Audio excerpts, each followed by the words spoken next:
the best way to learn to read even adult literature properly is to notice how children's literature matches adult literature in terms of its shape and its content and its form.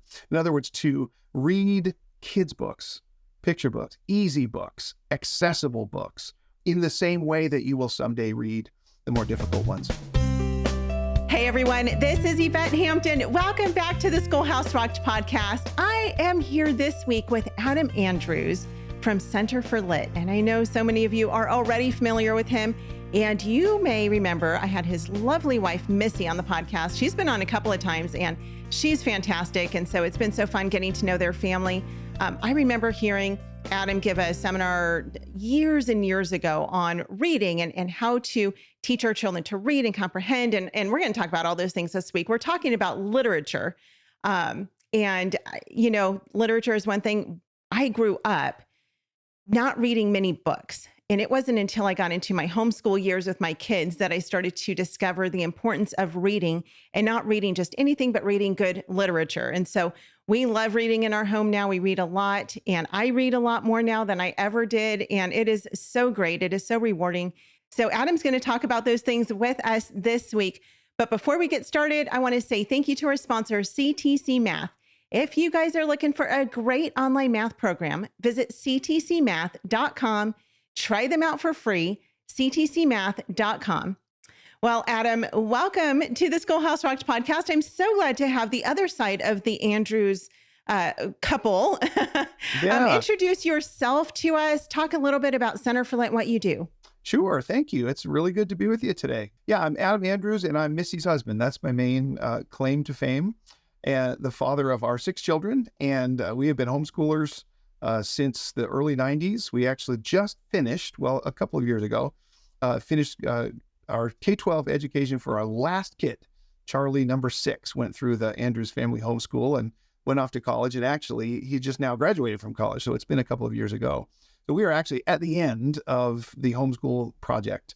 And along the way have been developing materials and tools to help other homeschool parents sort of travel the same literary road that we have learned to travel in the last few years. And it's been a blessing being able to kind of share what we've learned and some of the mistakes that we've made in the classroom and out with other homeschool families. So that's what we do. And that's kind of what our passion is.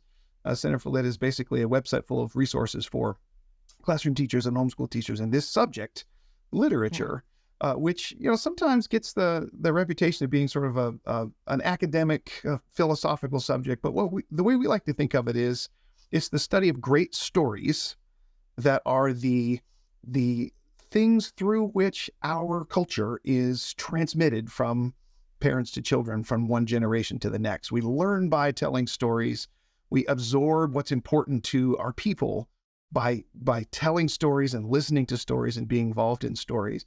And it turns out in our culture, stories have become an art form that is, on the one hand, extremely beautiful, and on the other hand, can be a little daunting. If you sit down in front of Dostoevsky's Crime and Punishment, for example, a lot of parents, or indeed readers of any stripe, wonder, how in the world do I read this well and understand it? And one of the things we do at CenterForLit is provide tools to make the understanding of this particular art form easier. Did you grow up as a reader? I mentioned when we started that I didn't. I read some, but really this is so funny. The books that I remember reading, aside from a few that I was required to read in high school, but I basically remember reading the Ramona series and the Babysitter's Club series. And that was about the extent of my reading and literature as a kid. Did you grow up reading in your home with your family? Well, I have an analogous story. I grew up reading, I climbed up in the attic of my house and found a box of my dad's old books that he used to read when he was a kid from the 1930s and 1940s. And they were the Hardy Boy series by Franklin W. Dixon. And they were 1940s editions, so the pages were brittle, and when you dog-eared the page, it broke in your hand, and it smelled like an attic. And I have wonderful experiences of plowing through Franklin W. Dixon when I was a kid, much in the same way probably that you did Beverly Cleary and the Ramona series. I didn't actually know that Franklin W. Dixon wasn't a real person when I was a kid, that he was just a writing syndicate. And when I learned that, it was sort of kind of a buzzkill, I guess you could say. But yeah, so I definitely grew up reading that kind of stuff. But when we were homeschoolers, Missy and I, we got involved in giving our kids not only the great stuff that they would love from the picture book level, but also trying to develop a taste in their hearts for great literature for grown-ups too. And we found actually that giving them a taste for kids' books and teaching them how to read kids' books well and understand them properly actually paves the way pretty effectively for giving them a taste for Shakespeare and Dickens and that kind of stuff later on. Yeah. It's funny. Growing up, and our listeners know this, I love the Little House on the Prairie series. Yes. I love Laura Ingalls. And I never knew I didn't know until after I was married that Laura Ingalls was a real person and that was a real series. Like, I thought it was just a TV show because I loved watching the show. I mean, that would, be like saying, all the people in Growing Pains were real people. And that was, their real life. Like, I just assumed it was just books that, were, or a TV show that was created for entertainment. Yeah. Of course, much of it is. Sometimes I watch those episodes, I'm like, this is pure garbage. That didn't actually happen. But yeah, I have learned, and I'm still learning to love literature. And so I'm also learning at the same time to teach literature to my kids. Mm-hmm. And I find that difficult for myself because I think I didn't grow up with that. And I'm still in the process of learning. Sadly, my oldest is a senior, and I feel like I haven't yet figured it out. I'm still in the process. Those older kids, they're the guinea pigs, and I feel so sorry for them. I wish we could have like a practice kid before going through homeschool with them, but God is faithful. And so it's going to be okay. Yeah. But what do you find to be the best techniques for teaching literature? So for us homeschool moms who are really striving, and maybe we didn't grow up as readers, and we certainly didn't grow up reading the classics, share with us some of the best techniques for actually teaching literature effectively to our kids. Well, I'm really glad you asked. That's the question that we spend all of our time at CenterForLit thinking about and talking about and writing about. And the main thing I have to say in that connection is actually a very simple idea that I mention everywhere I go. And that is this: the best way to learn to read even adult literature properly is to notice how children's literature matches adult literature in terms of its shape and its content and its form. In other words, to read kids' books, picture books, easy books, accessible books in the same way that you will someday read the more difficult ones. From a teacher's perspective, this boils down to this: teach kids how to read literature with A Bargain for Francis by Russell Hoban about the two badgers who can't get along, and teach them how all of the parts of the Bargain for Francis story are the parts of every story. And when you read that and notice how those parts fit together, you will be preparing yourself to notice those very same parts in Shakespeare's Hamlet later. Yeah. And so the habit of mind that you can develop with an easy story that nobody's threatened by will stand you in really good stead later on. It's the number one best technique to use to teach literature to your kids, and frankly, to learn it yourself. Yeah. Well, okay. So let's do this. We need to take a break. I want to take an early break because can you give us like the Cliff Notes version of how to do that? I know you do like a whole probably 45-minute or hour-long seminar on that specifically. And that was what I heard from you years and years ago. Can you give us like a condensed version of that when we come back from the break? Sure thing. That would be awesome. Okay, let's take a break. We'll be right back with that. We want to thank all of our sponsors for making this show possible: BJU Press Homeschool, CTC Math, Apologia, and IEW. Without them, we wouldn't be able to do this. Visit the show notes for links to these great companies and thank them for supporting the Schoolhouse Rocked podcast. We are back with Adam. Okay, before the break, you were talking about A Bargain for Francis and how to basically dissect that book and how we can use children's books to learn how to read bigger literature, right? More advanced literature. Give us an example of that in maybe like 12-ish minutes or so. I don't know how many of you remember A Bargain for Francis, the two little badgers. Francis goes over to her friend Thelma's house to have a tea party.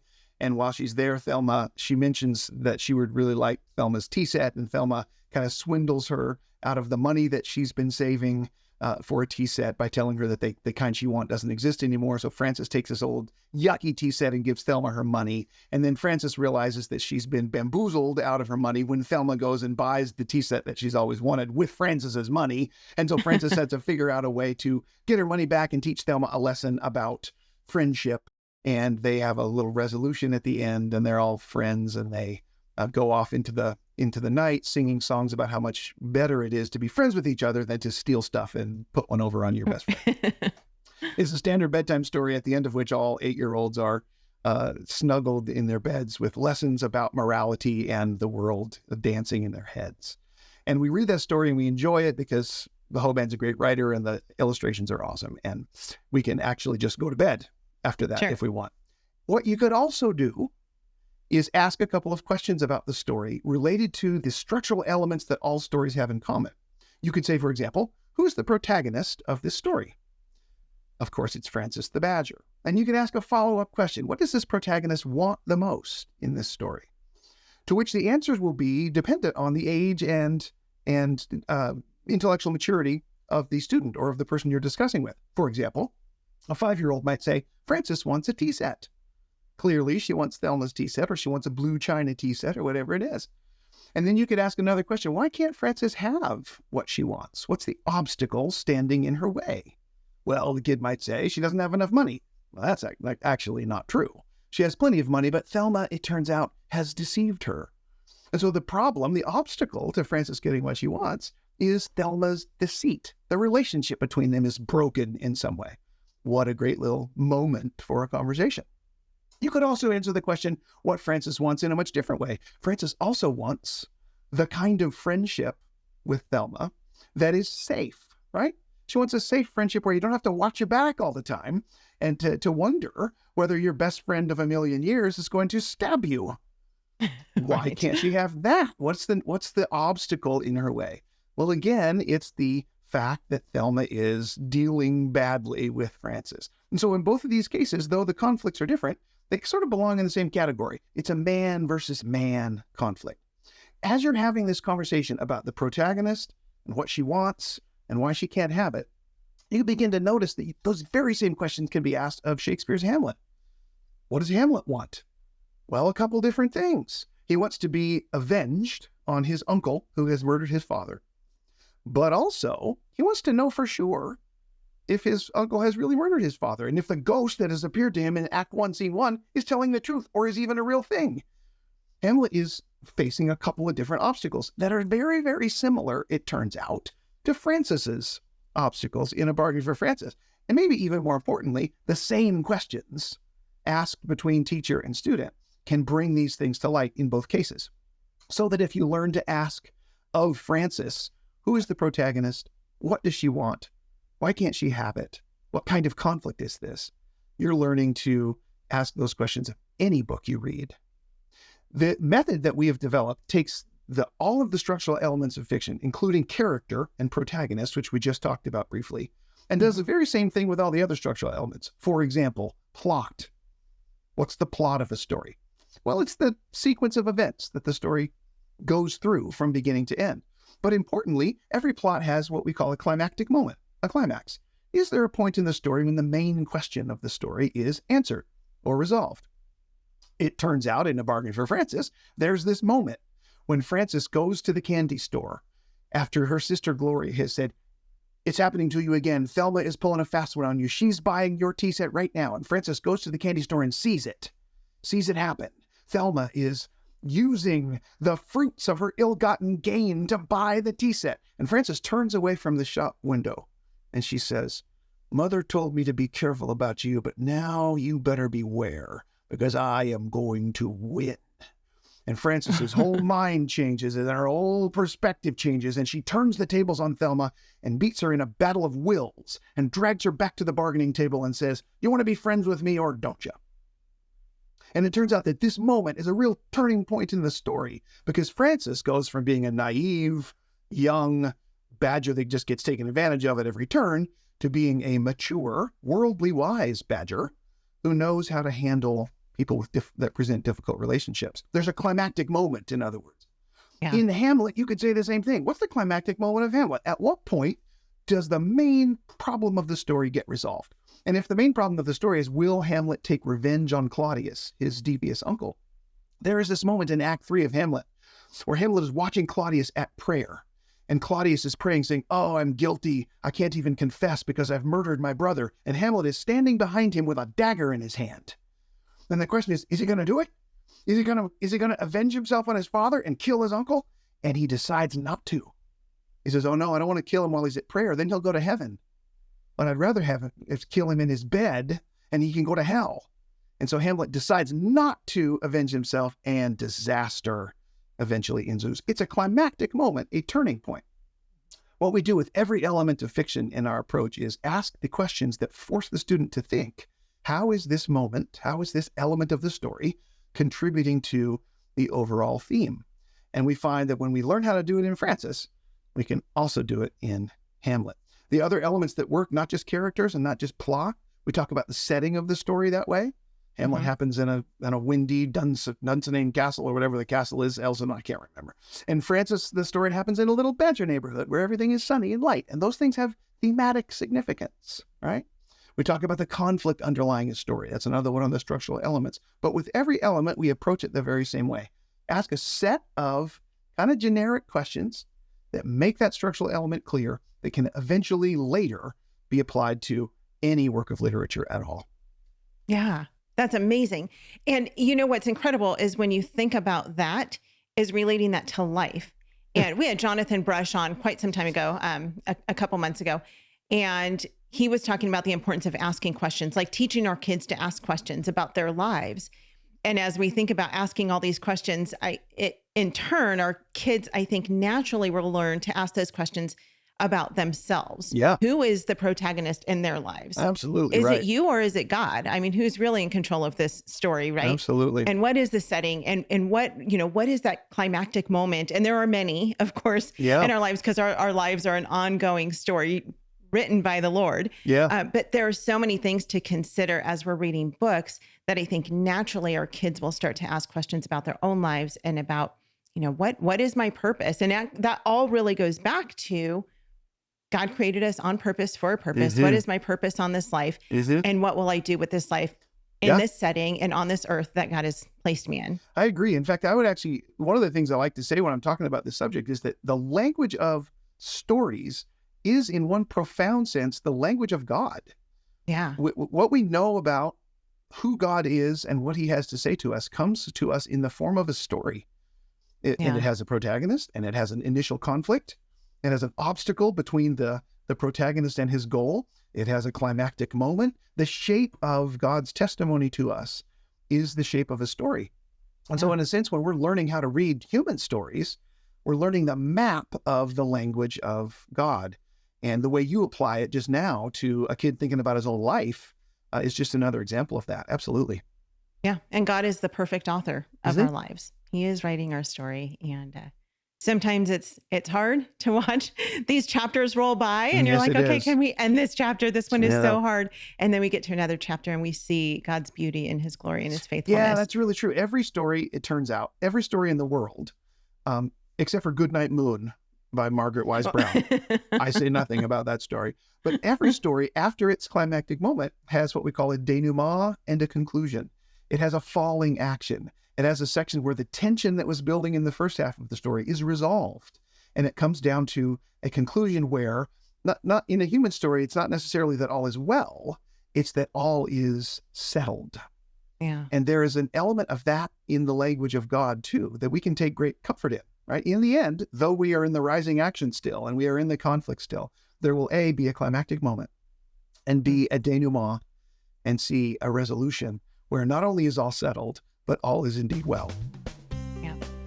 Good stuff. We are out of time. So we're going to come back on Wednesday. We're going to talk about the Socratic method. I don't know what that is really. So we're going to have Adam explain that to us. We're going to talk about what makes a classic and how to encourage reluctant readers. We've got lots of fun things that we're going to talk about throughout the rest of this week. So stay tuned. Come back with us on Wednesday. Listen till the end of this podcast so you can hear a little clip from what we've got coming up next.